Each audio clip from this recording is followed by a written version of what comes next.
नमस्ते, मैं हूं जसप्रीत कौर।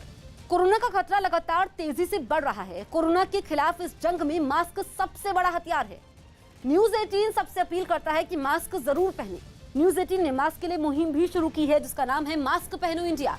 न्यूज 18 आप सबसे भी अपील करता है कि मास्क जरूर पहने क्योंकि सावधानी ही सबसे बड़ा बचाव है। महाराष्ट्र में कोरोना का कहर जारी है। एक दिन में राज्य में कोरोना के 66,191 नए केस सामने आए। इस बीच 832 लोगों की जान भी गई। एक दिन में ये मौत का रिकॉर्ड आंकड़ा है। एक दिन में 61,450 मरीजों को इलाज के बाद घर भेजा गया। वहीं मुंबई में पिछले 24 घंटों में कोरोना के 5,542 नए मामले मिले। 64 कोरोना मरीजों की मौत हुई है। एक दिन में 8,478 मरीज ठीक भी हुए हैं।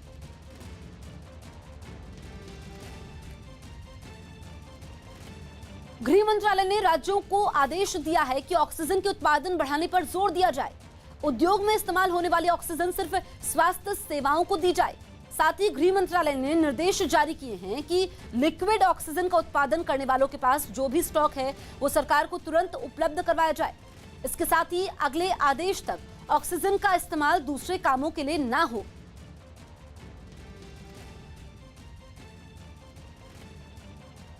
पश्चिम बंगाल में पिछले 24 घंटे में कोरोना की 15,889 नए मामले सामने आए और 57 लोगों की मौत हो गई।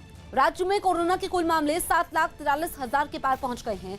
इस महामारी से मरने वालों का आंकड़ा करीब 11,000 पहुंच गया। राज्य में बीते 24 घंटे में 8400 से ज्यादा लोग ठीक होकर घर लौटे हैं। इसके अलावा राज्य में कोरोना के एक्टिव केस की संख्या 88,800 हो गई है। राज्य में पिछले 24 घंटे के समय जो नए मामले सामने आए हैं उनमें कोलकाता में सबसे ज्यादा 3,700 से ज्यादा, जबकि उत्तर 24 परगना में 3,100 से ज्यादा मामले मिले हैं।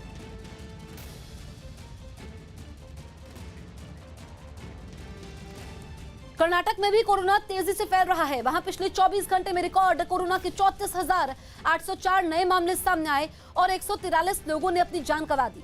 हालांकि एक दिन में वहां करीब 7,000 लोग कोरोना से ठीक होकर घर लौट गए। राज्य में अब कोरोना के कुल एक्टिव केस की संख्या बढ़कर 2,62,000 से ज्यादा हो गई है और वहां अब तक 14,000 से ज्यादा लोगों की मौत हो चुकी है।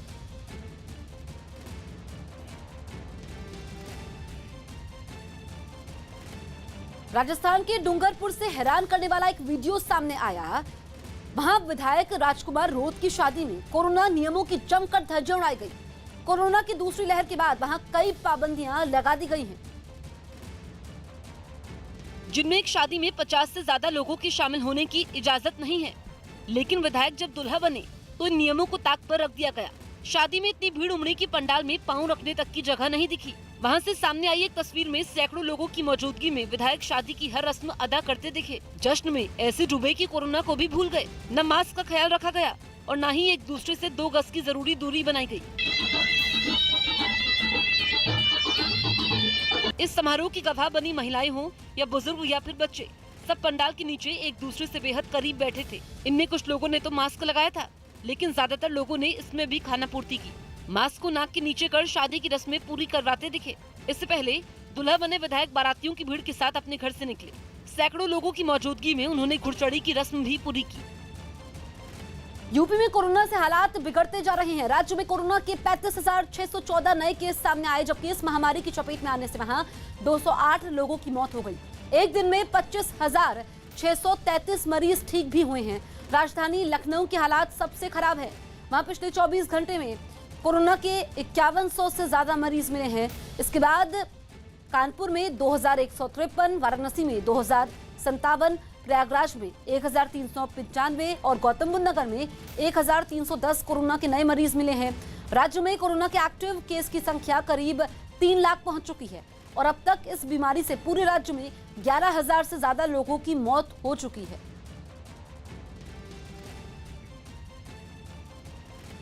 यूपी में कोरोना के बढ़ते मामलों के बीच योगी सरकार ने आदेश दिया है कि अगर सरकारी अस्पताल में बेड नहीं है तो निजी अस्पताल में मरीज को भेजा जाए, जिसका पूरा खर्चा राज्य सरकार उठाएगी।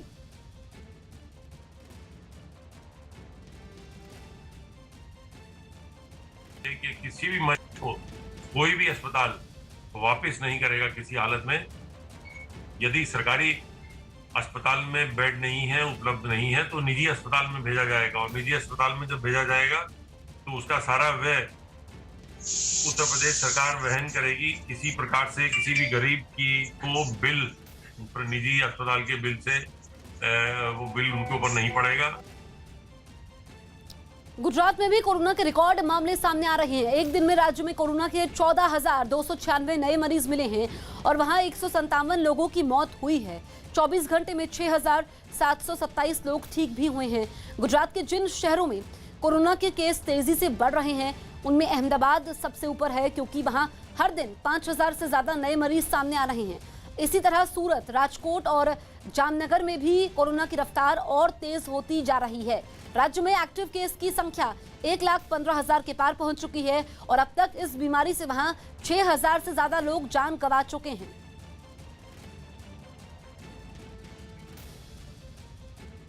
पंजाब के जलंधर से हैरान करने वाली कुछ तस्वीरें सामने आई। वहां कोरोना नियमों को तोड़ने पर बारातियों के साथ शादी करने के लिए पहुंचा दूल्हा हवालात पहुंच गया। आरोप है कि दूल्हा और दुल्हन के घर वालों ने शादी के लिए बनाए गए नियमों की अनदेखी की। तादाद में लोग एक जगह इकट्ठा हो गए। जानकारी मिलते ही कुछ पुलिस वाले वहां आ धमके और शादी में शामिल लोगों की धरपकड़ शुरू कर दी, जिससे वहां अफरा तफरी मच गई। वहां से सामने आई एक तस्वीर में कुछ महिलाएं अपने बच्चों को लेकर भागती दिखाई दी। पुलिस वालों ने उन लोगों को भी अपनी गाड़ी में बैठा लिया जो बाराती बनकर आए थे। इतना ही नहीं, गाड़ी में बैठा दूल्हा भी पुलिस वालों की गिरफ्त से बच नहीं पाया और उसे गिरफ्तार कर थाने पहुंचा दिया गया। मौके जाके लड़के दूल्हे ਨੂੰ ਤੇ ਉਹਦੇ ਫਾਦਰ ਨੂੰ ਫੜ ਕੇ ਲਿਆ ਕੇ ਜੋ ਕਾਨੂੰਨ ਅਨੁਸਾਰ कार्रवाई बनती कर दी है। पुलिस ने लड़की के कुछ रिश्तेदारों को भी पकड़ लिया, जिसके बाद पुलिस के खिलाफ वहां के लोगों का गुस्सा फूट पड़ा। ਉੱਥੇ ਰੈਲੀਆਂ ਕਰ ਰਹੇ हैं, ਉੱਥੇ ਨਾ ਇੰਨੀ ਭੀੜ ਆਂਦੀ ਪਈ ਹੈ, ਉੱਥੇ ਬੋਲਣ ਵਾਲਾ ਕੋਈ ਨਹੀਂ ਹੈਗਾ। ਇਹ ਮਾਮੂਲੀ ਜਿਹਾ ਵਿਆਹ ਕਰਨ ਲੱਪਣ ਲੱਗੇ ਆ, ਇੱਥੇ ਨਾ ਸਾਨੂੰ ਪਰੇਸ਼ਾਨ ਕਰਨਾ। इस कार्रवाई के बाद शादी रुक गई और कोरोना नियमों को तोड़ने के आरोप में दूल्हे के साथ कुछ बारातियों पर केस दर्ज कर लिया गया। कोरोना की दूसरी लहर से दिल्ली के हालात बद से बदतर हो गए हैं। लॉकडाउन के बाद भी कोरोना मरीजों की संख्या कम होने का नाम ही नहीं ले रही है। पिछले 24 घंटे में दिल्ली में कोरोना के करीब 23,000 नए केस सामने आए, जबकि 350 लोगों की मौत हो गई। राज्य में कोरोना से मरने वालों का आंकड़ा करीब 14,000 के पार पहुंच चुका है। पॉजिटिविटी रेट 30% से ज्यादा है। यही नहीं, राज्य में कोरोना के एक्टिव मरीजों की संख्या 94,000 के पार पहुंच चुकी है।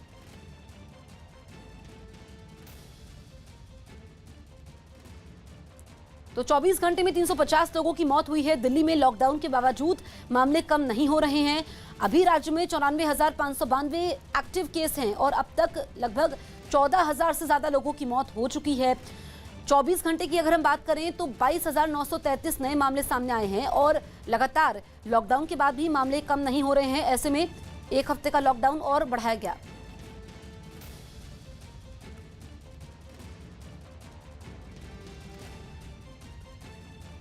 दिल्ली में कोरोना के बेकाबू हालात को देखते हुए एक बार फिर लॉकडाउन को बढ़ा दिया गया है। मुख्यमंत्री अरविंद केजरीवाल ने दिल्ली में लॉकडाउन को 7 दिन के लिए बढ़ाने का ऐलान किया है। उन्होंने कोरोना से बिगड़ते हालात के बीच लॉकडाउन को आखिरी जरूरत बताते हुए 7 दिनों के लिए इसे बढ़ा दिया। कल सुबह 5 बजे, माफ कीजिएगा, आज सुबह 5 बजे ही लॉकडाउन खत्म होने वाला था, लेकिन अब ये अगले हफ्ते के पहले सोमवार तक और बढ़ा दिया गया है। साथ ही अरविंद केजरीवाल ने एक बार फिर दिल्ली में ऑक्सीजन की कमी होने का दावा किया और केंद्र सरकार से ऑक्सीजन सप्लाई की मांग की। कोरोना कम नहीं हो रहा, तो इसीलिए उसके मद्देनज़र कई लोगों के भी, जनता के बीच में भी जब हम लोगों ने बात करने की कोशिश की, सबका मत यही है कि लॉकडाउन को भी और बढ़ाना चाहिए।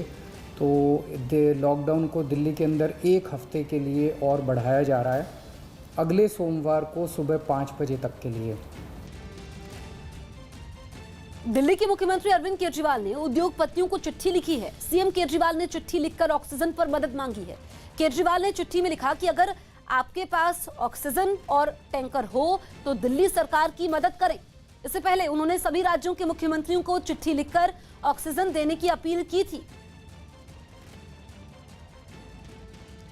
तो दिल्ली के मुख्यमंत्री अरविंद केजरीवाल ने उद्योगपतियों को चिट्ठी लिखी है और ऑक्सीजन के लिए मदद मांगी है। उन्होंने कहा है कि अगर उनके पास ऑक्सीजन है तो दिल्ली सरकार की मदद करें, क्योंकि कल ही अरविंद केजरीवाल ने कहा था कि दिल्ली को 700 टन ऑक्सीजन की जरूरत है, लेकिन इतनी मिल नहीं पा रही है। इसके बाद इससे पहले अरविंद केजरीवाल ने तमाम राज्यों से भी सहयोग मांगा था और कहा था कि अगर वो मदद कर सकते हैं तो दिल्ली की मदद करने के लिए आगे आएं। अब उन्होंने उद्योगपतियों को भी चिट्ठी लिखी है और ऑक्सीजन की आपूर्ति के लिए कहा है।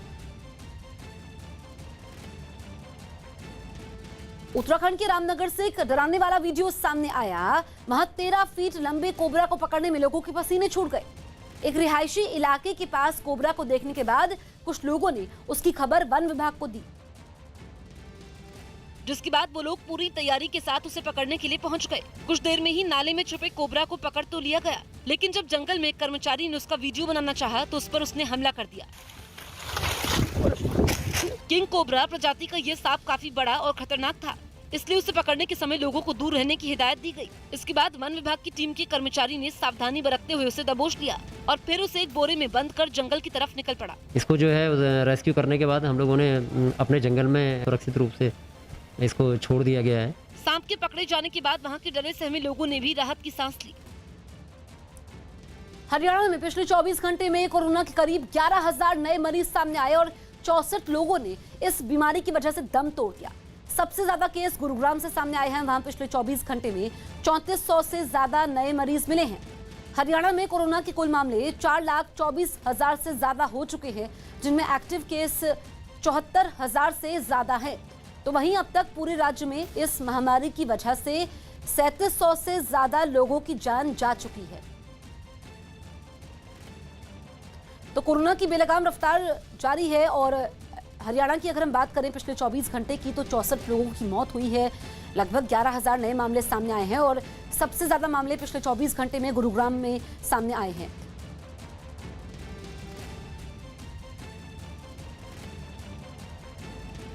कोरोना के महासंकट के बीच ऑक्सीजन के लिए मची हाहाकार से निपटने के लिए पीएम ने बड़ा फैसला लिया है। पीएम ने 551 नए ऑक्सीजन प्लांट बनाने को मंजूरी दी है, जिसके लिए पीएम केयर्स फंड से प्लांट बनाने के लिए फंड दिया जाएगा। पीएम के नए आदेश के बाद हर राज्य के हर जिले का अपना ऑक्सीजन प्लांट होगा, जिसे जिला मुख्यालय के सरकारी अस्पताल में लगाया जाएगा। इससे पहले 162 ऑक्सीजन प्लांट बनाने पर काम पहले से चल रहा है, जिसके लिए 201 करोड़ से ज्यादा की रकम पहले ही दे दी गई थी। पीएम ने नए प्लांट जल्द शुरू करने के निर्देश दिए हैं। देश में जारी ऑक्सीजन की कमी से निपटने के लिए ये बड़ी पहल है, जिससे अस्पतालों में ही ऑक्सीजन का उत्पादन होगा। ये प्लांट ही अस्पतालों में ऑक्सीजन की सप्लाई सुनिश्चित करेंगे। इन प्लांट से जिला स्तर पर ऑक्सीजन की उपलब्धता बढ़ जाएगी। कोरोना की इस दूसरी तबाही मचाती लहर के बीच पीएम नरेंद्र मोदी ने एक महत्वपूर्ण फैसला देश के साथ साझा किया है। अपने ट्वीट के जरिए पीएम मोदी ने बताया कि देश में ऑक्सीजन की उपलब्धता सुनिश्चित करने के लिए अलग से प्लांट लगाए जा रहे हैं। अपने ट्वीट में पीएम ने लिखा, ऑक्सीजन की पर्याप्त उपलब्धता सुनिश्चित करने के लिए अलग ऑक्सीजन प्लांट है। ये एक महत्वपूर्ण निर्णय है जो अस्पतालों में ऑक्सीजन की उपलब्धता को बढ़ावा देगा और पूरे देश में लोगों की मदद भी करेगा। गृह मंत्री अमित शाह ने ट्वीट कर पीएम मोदी का आभार जताया और लिखा कि ऑक्सीजन की कमी दूर करने और लोगों की मदद करने के लिए एक बड़ा फैसला। मैं पीएम नरेंद्र मोदी को धन्यवाद करता हूं। पीएम केयर्स से 551 ऑक्सीजन प्लांट बनाने के लिए मंजूरी देने के लिए देश भर में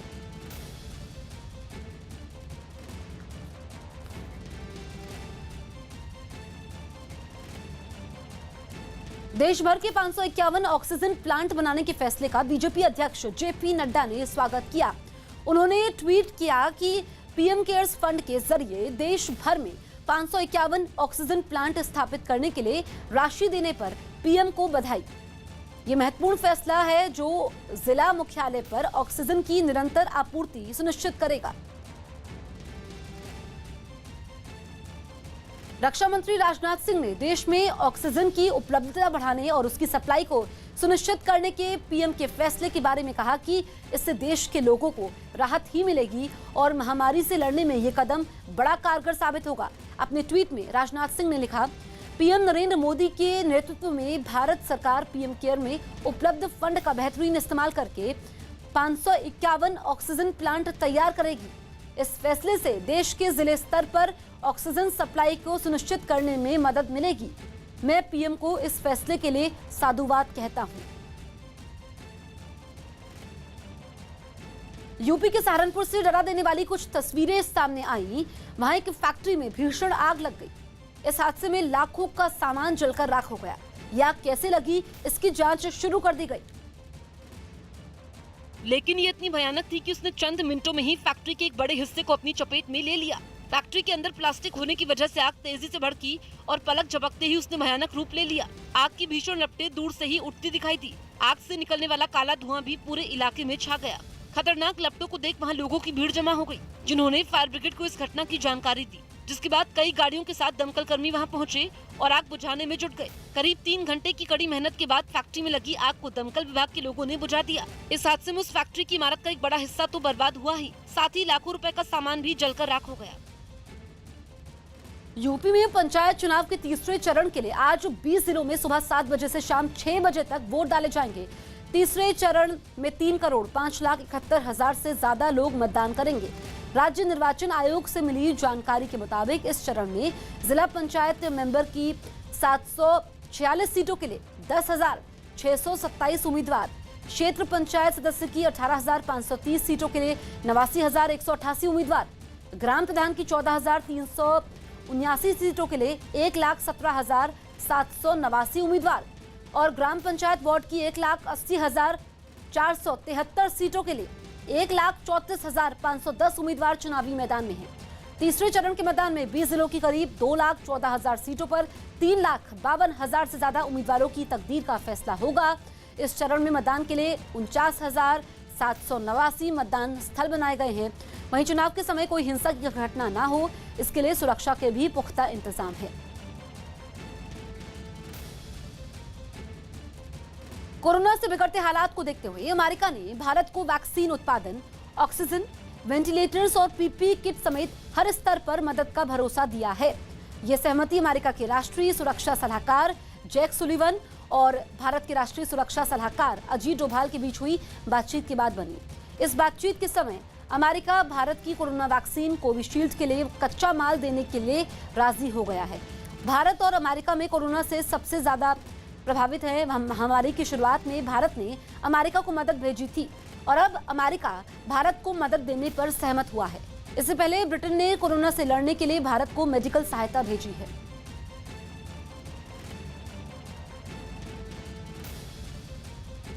अमेरिकी राष्ट्रपति जो बाइडेन ने इसे लेकर एक ट्वीट भी किया।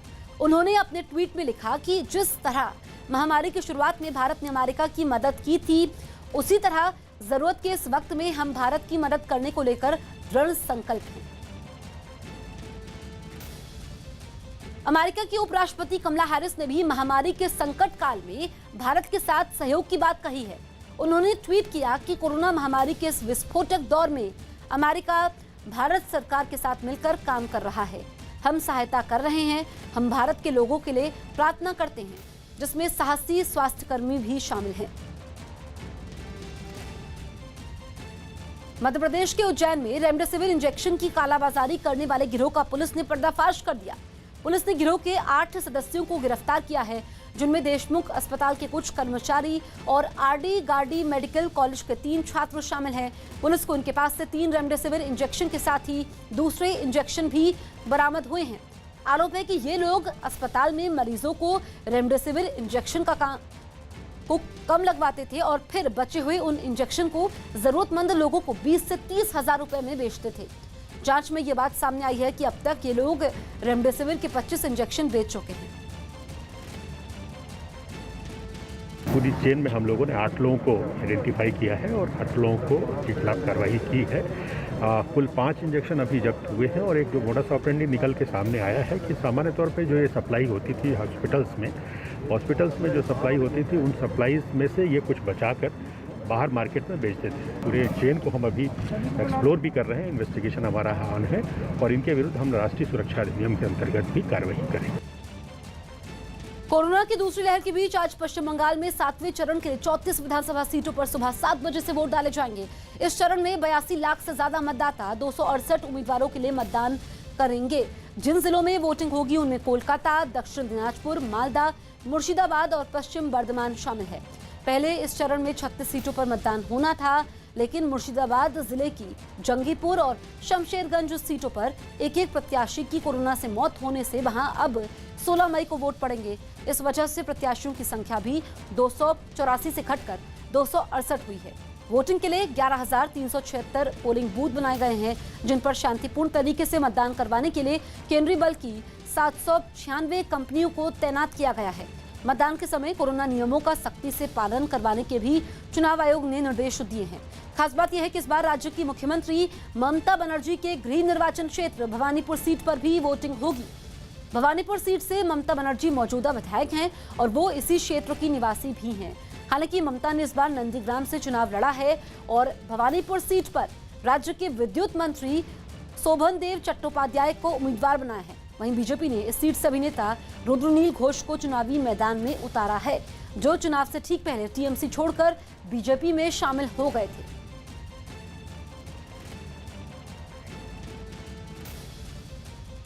बंगाल विधानसभा चुनाव के 7वें चरण में आज भवानीपुर विधानसभा क्षेत्र में वोट डाले जाएंगे। ममता बनर्जी इस क्षेत्र की निवासी होने के साथ साथ इस सीट से मौजूदा विधायक भी हैं, लिहाजा वो आज अपना वोट भी डालेंगी। खबर है कि सुबह 10 से 10:30 बजे के बीच वो हरीश मुखर्जी रोड स्थित मित्र इंस्टीट्यूशन पर वोट डालने पहुंचेंगी। इसी जगह सुबह 7 बजे से 8 बजे के बीच उनके भतीजे और डायमंड हार्बर लोकसभा सीट से सांसद अभिषेक बनर्जी भी वोट डालने आएंगे। इसी तरह टीएमसी सांसद नुसरत जहां बैलीगंज में सुबह 8 बजे से 8:30 बजे के बीच वोट डालेंगी। टीएमसी उम्मीदवार जून मालिया दोपहर 12 बजे से 12:30 बजे के बीच महादेवी शिशु विहार स्कूल में मतदान करेंगी।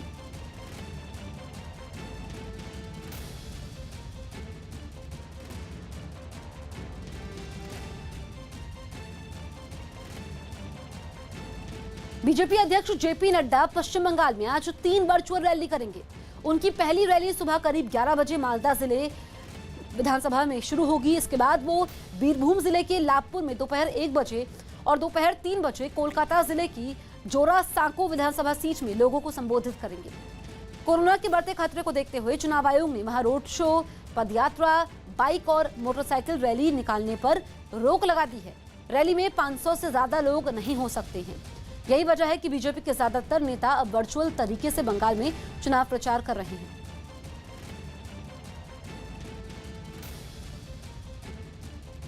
देश में कोरोना का ग्राफ लगातार 7वें आसमान पर बना हुआ है। दूसरी लहर का ये तांडव चुनौतियों का पहाड़ साबित हो रहा है, लेकिन केंद्र सरकार ने भी अब इस महामारी के खिलाफ एक बार फिर मोर्चेबंदी शुरू कर दी है।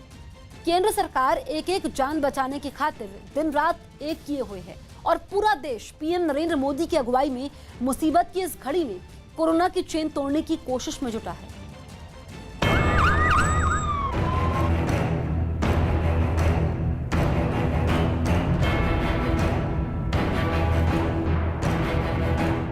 एक मंत्र जो हमें लगातार हम सबको कहना होगा, दवाई भी और कड़ाई भी। भाई ठीक है, तुमने दवाई ली है, लेकिन तुम्हें बाकी संभालना तो पड़ेगा ही पड़ेगा। ये हर हेल्थ का नियम है जी, ये कोई इस बीमारी के लिए नहीं है, ये हर बीमारी के लिए है।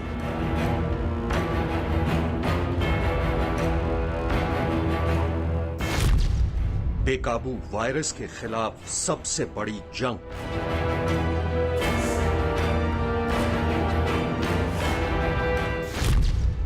महामारी की रफ्तार पर ब्रेक लगाने की मुहिम।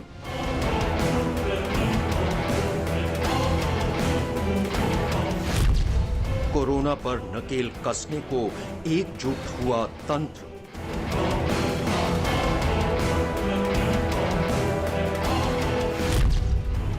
देश भर में लगाए जाएंगे ऑक्सीजन प्लांट। कोरोना के खिलाफ जिस जंग को 1 साल से ऊपर हो चुका है, वो जंग कब अपने आखिरी पड़ाव पर पहुंचेगी, ये अब तक एक सवाल बना हुआ है। लेकिन इस बीच वो आंकड़े और डरा देते हैं जो महामारी के रजिस्टर में रोजाना दर्ज हो रहे हैं।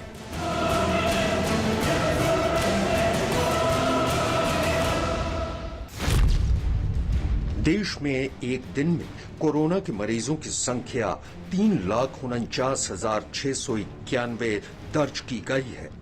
देश में एक दिन में कोरोना से होने वाली मौत की संख्या 2767 है, लेकिन राहत देने वाली बात यह है कि एक दिन में 25,36,612 लोगों को कोरोना का टीका दिया जा चुका है।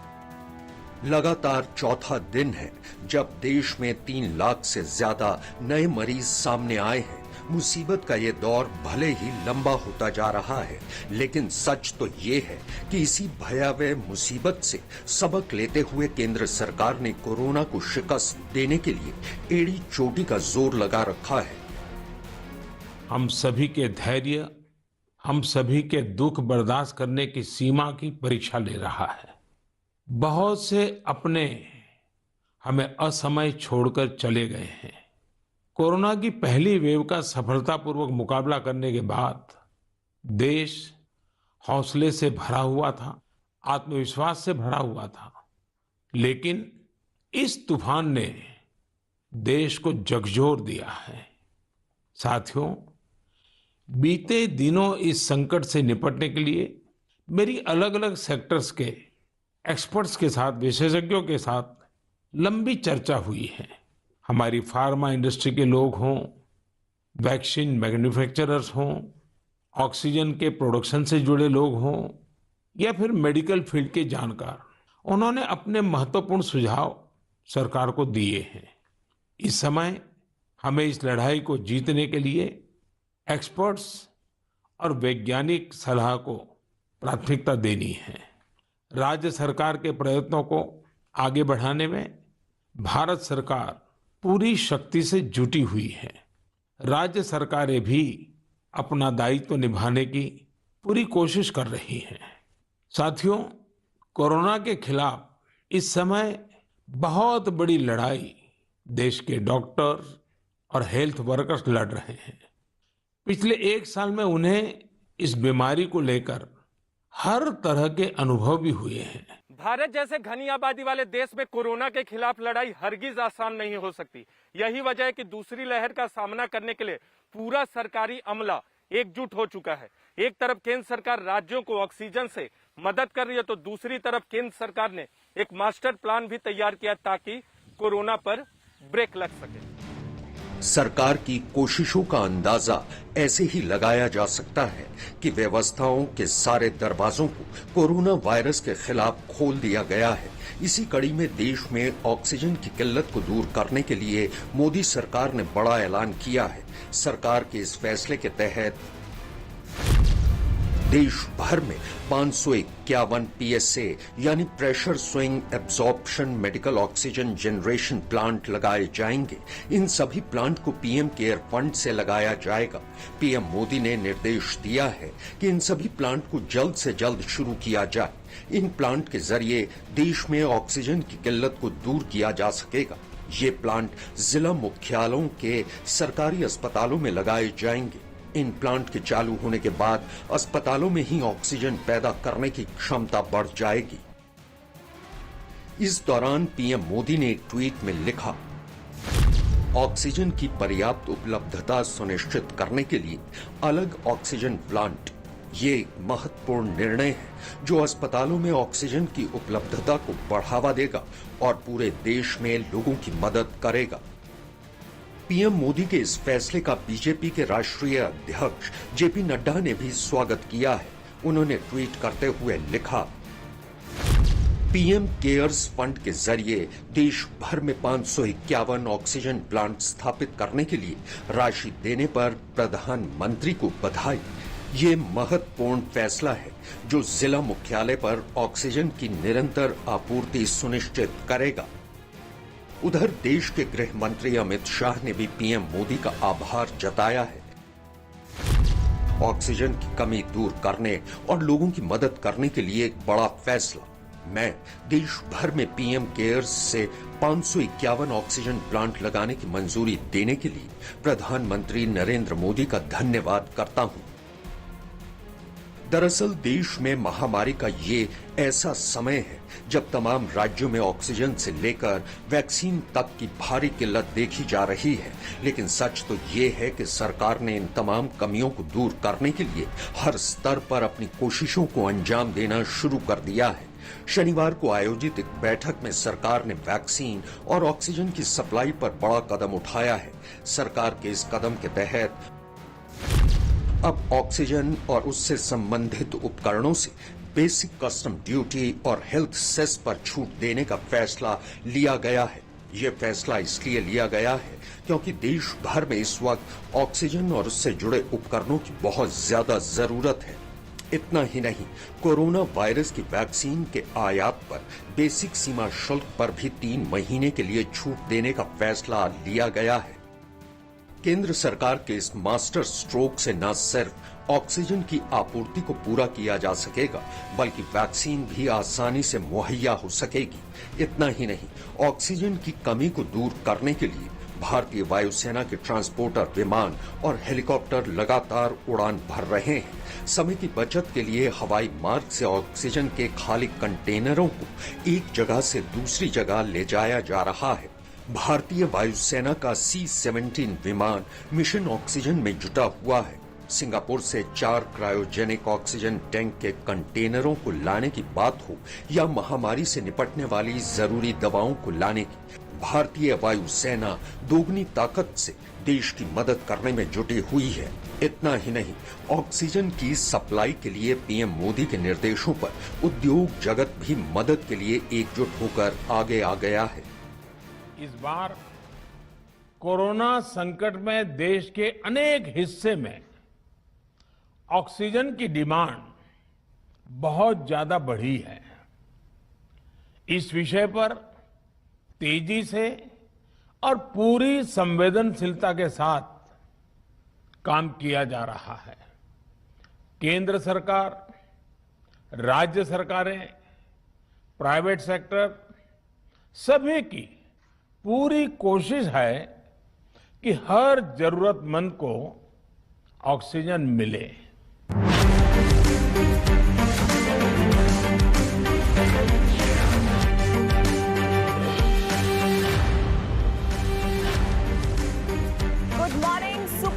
नमस्कार, मैं हूं आपके साथ प्रीति रघुनंदन। सबसे बड़ा दंगल का सेकंड लास्ट फेज यानी कि आखिरी से पहले वाले चरण पर हम पहुंच गए हैं। 7वें चरण के लिए आज पश्चिम बंगाल की जनता मतदान के लिए तैयार है। कोरोना के विकराल होते संकट के बीच आज पश्चिम बंगाल में 7वें चरण के लिए वोट डाले जा रहे हैं। 5 जिलों की 34 विधानसभा सीटों पर आज मतदान है। जिन जिलों में वोटिंग हो रही है उनमें कोलकाता, दक्षिण दिनाजपुर, मालदा, मुर्शिदाबाद और पश्चिम बर्धमान शामिल है।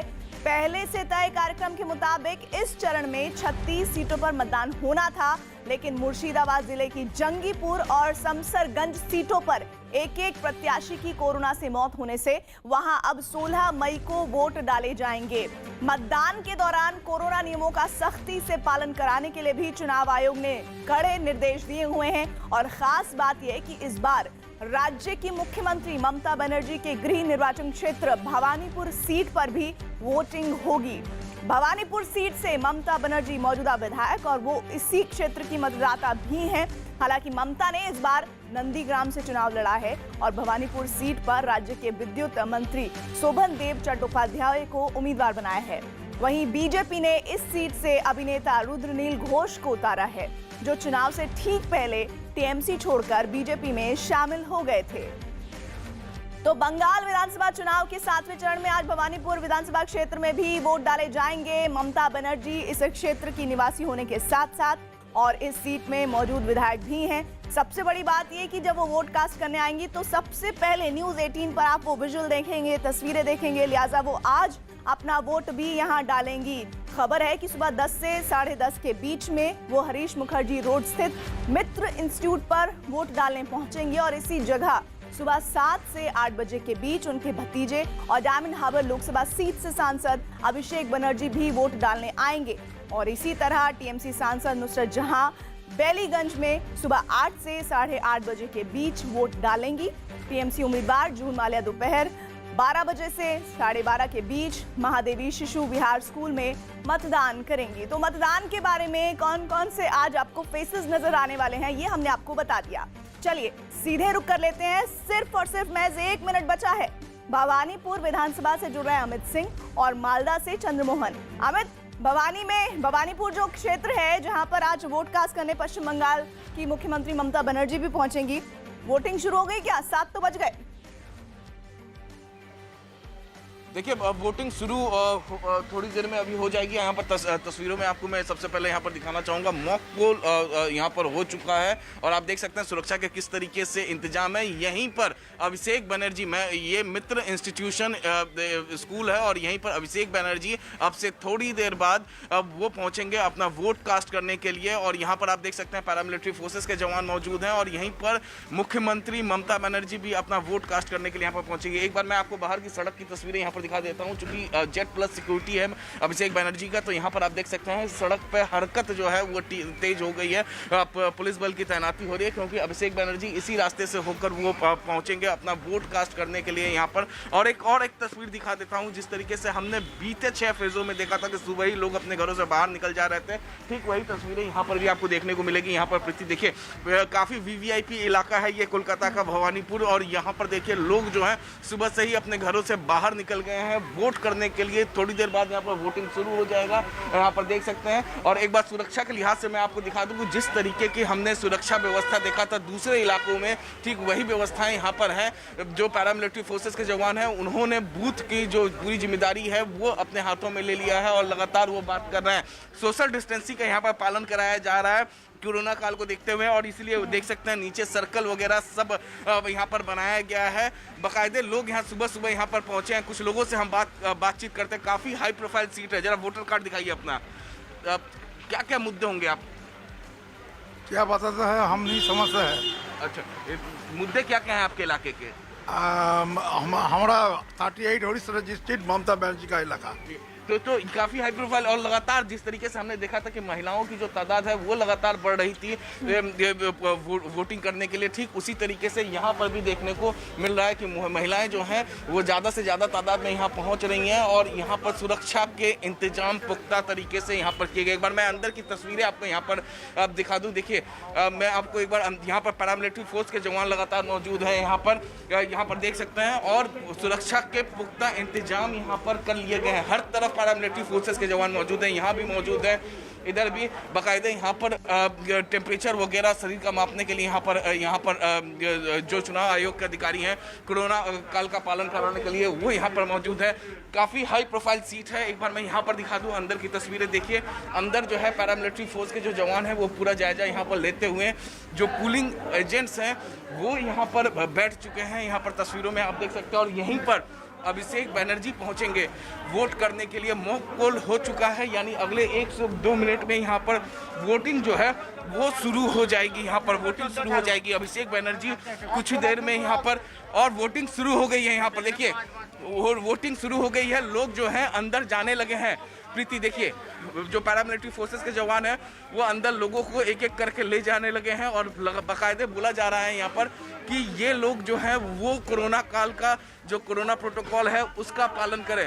तो देखिए किस तरीके से जो लोग हैं वो जागरूक हुए हैं। जो जिस तरीके से हमने बीते फेजों में देखा था कि लोग अपने घरों से बाहर निकल रहे थे वोट करने के लिए, ठीक उसी तरीके से यहाँ भी आलम देखने को मिल रहा है। अमित, आपने बड़े एक्टिव मोड में सुबह 7:02 पर ऐसी तस्वीरें दिखा दी हैं। ऐसा लग रहा है कि पिछले चरण की तरह ही बम्पर वोटिंग इस चरण में भी होने वाली है। हम सीधे रुख कर लेते हैं चंद्रमोहन कुमार का, मालदा से हमारे साथ जुड़ रहे हैं। चंद्रमोहन, जरा ये बताइए कि मालदा का आम या मालदा का मतदान, कौन सी बात मालदा के लोगों में ज्यादा उत्साह भरती है?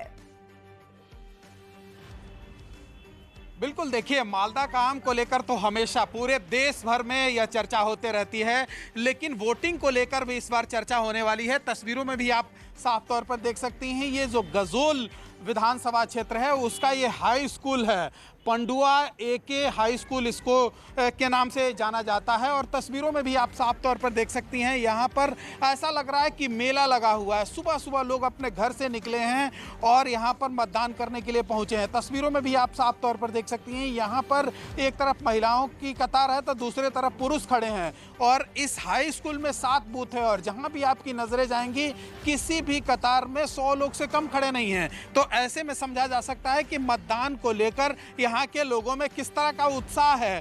और जाहिर सी बात है इस बार कोरोना काल में चुनाव हो रहा है, ऐसे में सोशल डिस्टेंसिंग का भी पालन करना होगा और साथ ही जो लोग भी अंदर आने वाले हैं, जो यहाँ पर आरपीएफ के जवान तैनात हैं, वो गेट से अंदर आते ही लोगों को सीधे तौर पर यह इंस्ट्रक्शन दे रहे हैं कि उनको बिना मास्क का अंदर आने की इजाज़त नहीं है और जो लोग भी मास्क लेकर यहाँ अंदर नहीं पहुँच रहे हैं उनको यहाँ पर मास्क दिया जा रहा है और वोटिंग करने जाते समय थर्मल स्क्रीनिंग किया जा रहा है और साथ ही सैनिटाइजर और हैंड ग्लव्स दिया जा रहा है, फिर अंदर जाने की इजाज़त है।